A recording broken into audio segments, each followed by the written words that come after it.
So this is Kenworth engineers for you. How are you supposed to drain the coolant without it getting way dirty? There's no way. And you gotta take it off there. I'm probably gonna burn myself because the coolant is hot. But here we go.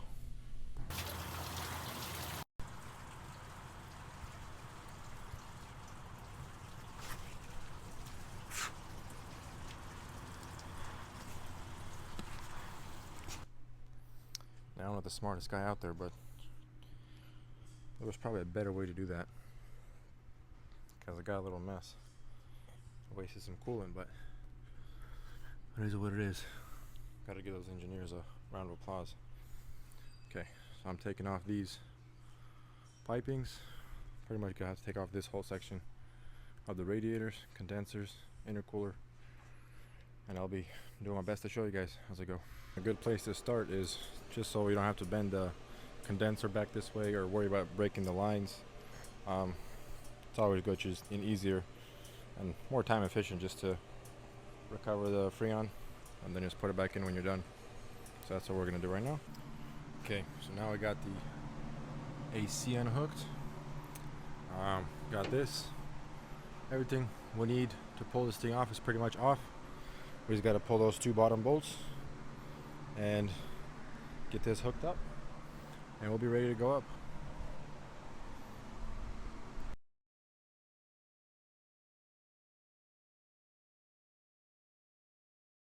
So I got the fan hub off, the fan itself.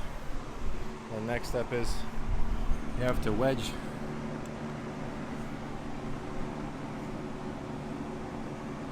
somewhere in there. Right there. You have to wedge the engine, kind of to save the timing. Yeah.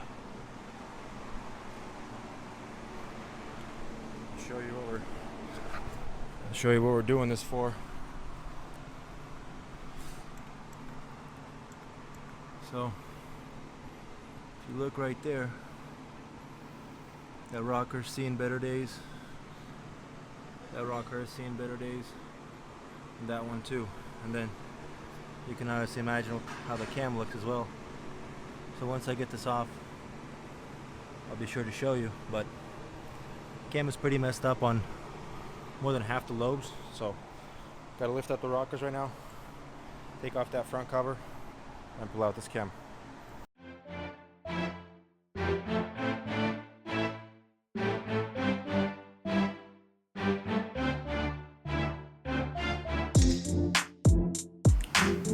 Okay, so like I said, this has seen better days. That right there, you can see that it rubbed through. You can see there's like a little, even a little lip right there. So pretty much all the intake rockers, for some reason, decided to take a dive. This one too right there, see? The lip, it rubbed through right here. That one, same thing. Same thing, and this one, same thing. So this whole thing is pretty bad. So we're replacing the cam, and I'll take the rockers off right now and show you as well. So here are the rockers, pretty chewed up as well. Yep. Bad.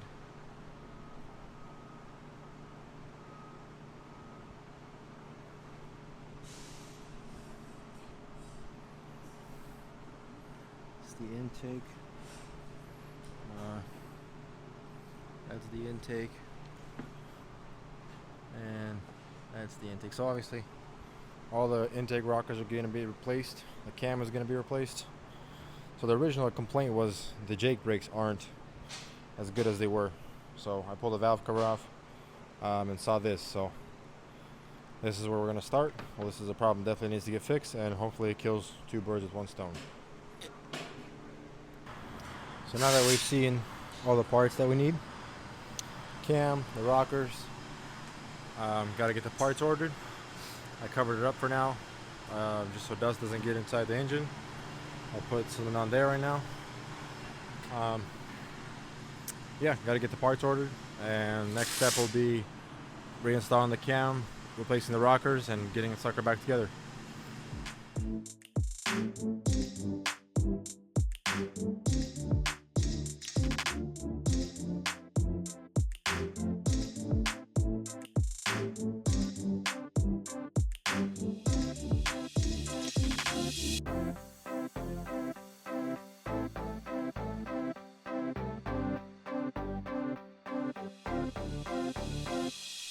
Okay, so we got the new ones installed. So the difference between those and these two different part numbers is their angle. Those go that way, these come that way, so that's why there's two different part numbers.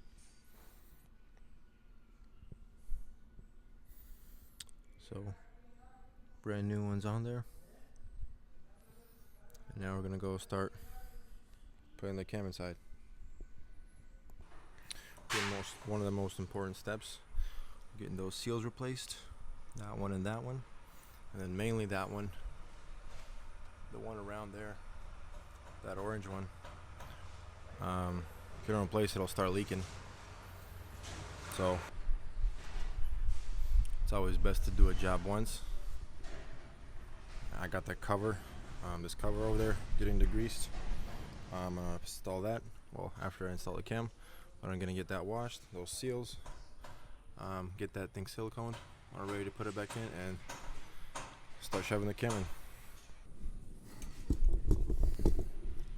So what I do is, if you look inside here, I just put some white grease in there, just so when you're installing the cam, you don't do any damage. Then do the same thing on the cam, on the parts that it goes into those bearings. Put some extra white grease. It's never done any harm, that's for sure. So being a little extra careful goes a long way. And here's the new cam. As you can see, all the lobes look good. There's just little dust from the packaging it was in, but as you can see, all those lobes look perfect.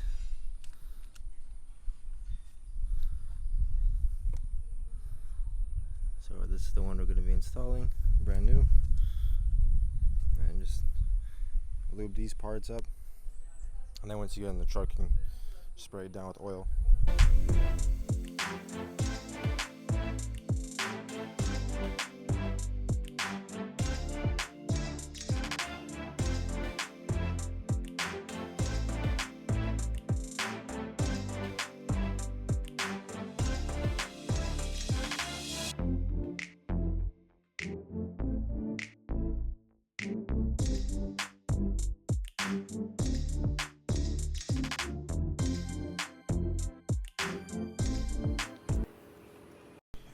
So apparently, this is how it's done.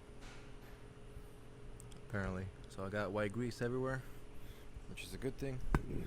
The next step is put this wedge in, as timing.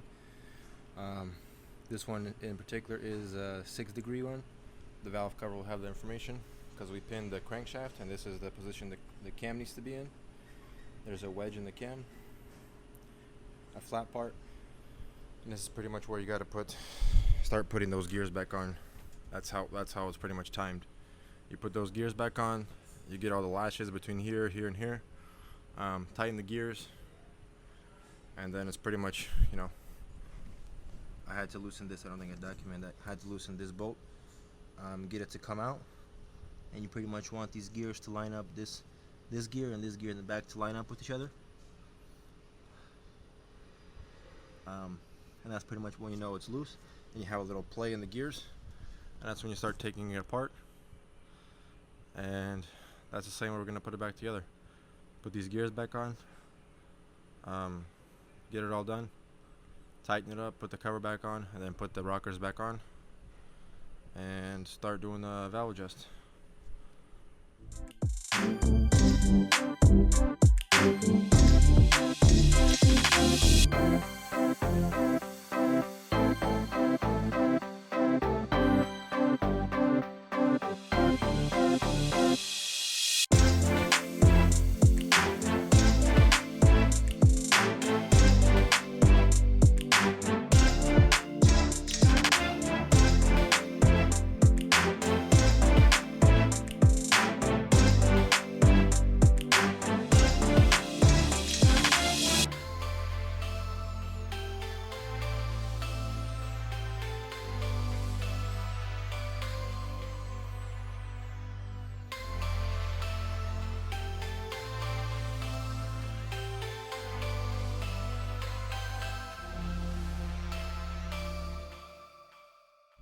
Position the engine in, but it's all turned out. So you got 22 foot-pounds, and then you do 90 degrees. So I drew the arrow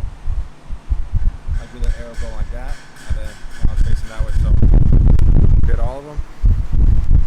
This is something what it's supposed to look like when it's coming together. So we got that plate on the back with the new O-rings. Got this gear on.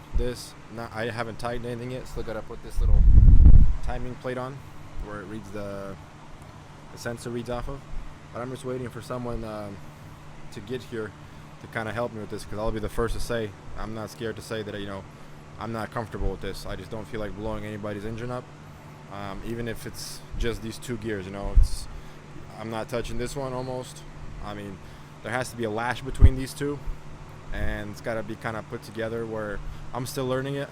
Like I said, I'm not afraid to say it. I just kind of have someone help me with this, because like I said, I don't feel like blowing anybody's engine up. So got to get the right lash right here. The cam is wedged, the crank is pinned, so it doesn't matter what position you put them in. So this just says oil pan. This gear doesn't matter because the timing, it reads off of these teeth right here.